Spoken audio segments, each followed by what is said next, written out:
Subscribe to my channel and hit the bell icon so you never miss any video from my channel. Yo, welcome to LCameraTV. Make sure you like, subscribe, and share all good things like Facebook and Reddit and Instagram and wherever else.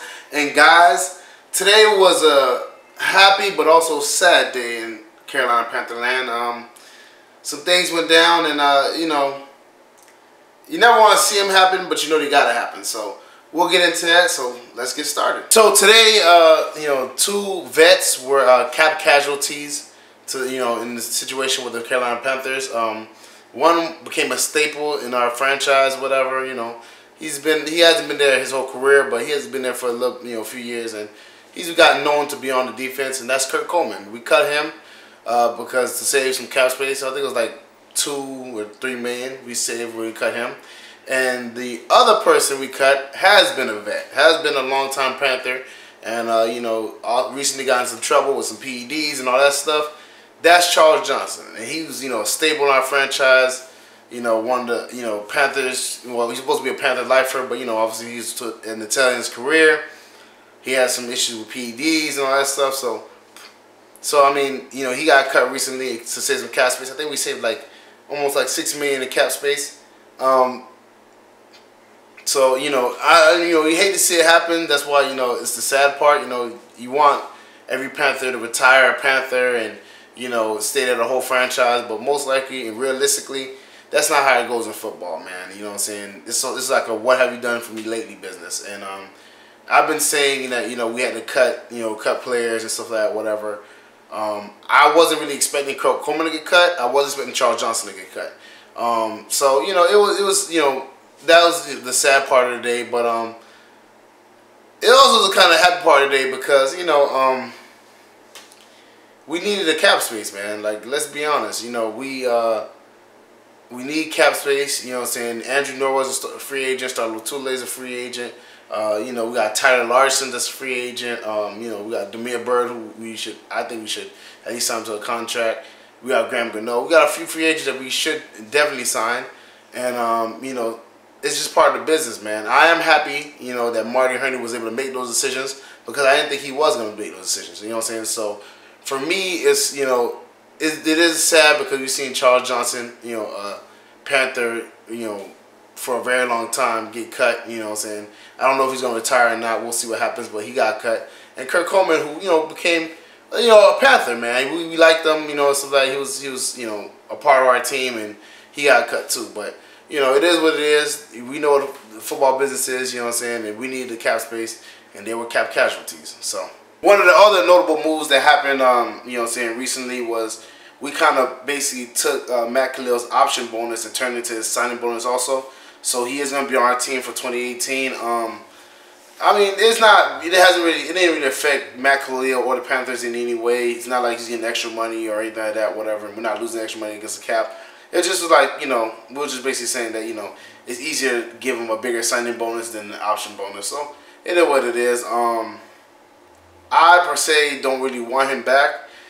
From what I've seen, the first year he's played horribly.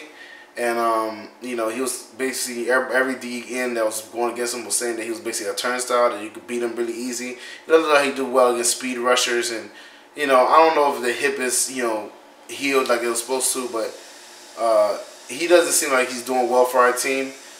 Hopefully, you know, we're smart about it, and, like, because from what it seems like, you know, Marty Hurney was talking about how, you know, you don't want to overspend at one position and weaken all the others.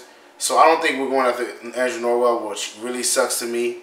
And I don't think we're going to have to start with Lutule, especially if, you know, somebody offers them big money. So it looks like both of them are probably going to walk. So we're most likely going to put Taylor Moton in the left guard spot. Wouldn't be surprised if we sign Tyler Larson and he becomes our center, or maybe we draft a center, you know what I'm saying, in the draft or something. And the only thing I see, you know, we have now is to get a left tackle for the future, because as of next year, I think Matt Khalil is going to get cut. Dave Gettleman settled his contract so he can, you know, cut him after like 2 years. So I think that's probably what's going to happen. If we draft the left tackle in this draft, then you know what's going to happen, Matt Khalil, just being honest. So hopefully he's not our tackle in 2019 or whatever, but we'll see what happens. I don't know, man. I hope he's just not our tackle, man, because, you know, I kind of feel like, you know, we signed him because of Ryan, you know, because Ryan's his brother. And the worst thing about it, we signed him because of Ryan, and Ryan's been injured for the last 2 seasons, you know what I'm saying, and Matt was just not that good. So, I mean, it kind of backfired us on two fronts, but we'll see what happens. You know, obviously, it didn't really affect us in any way. It didn't hurt our cap or anything like that, so I'm not too mad about it, but I'm just hoping, man, that, you know, we realize that the Matt Khalil experience is not working out, and, you know, we move on, because the guy, you know, we paid him all this money, and he's not performing to what he was supposed to be. So, hopefully, we, you know, give him the boot next year, but I wish we could give him the boot this year, but, you know, I understand how the business goes, you know what I'm saying? You want to give him at least 2 years, see how he works out, but I don't know, man. Hopefully, he's not our tackle in 2019. And the other thing I want to talk about is predicting the cuts that are coming, man. I think Jonathan Stewart is going to be a cap casualty. You know, obviously he had I think his worst season this year. You know, we need to get younger at running back. He's, you know, well into his, I think he's like 30, about to turn 31 or whatever.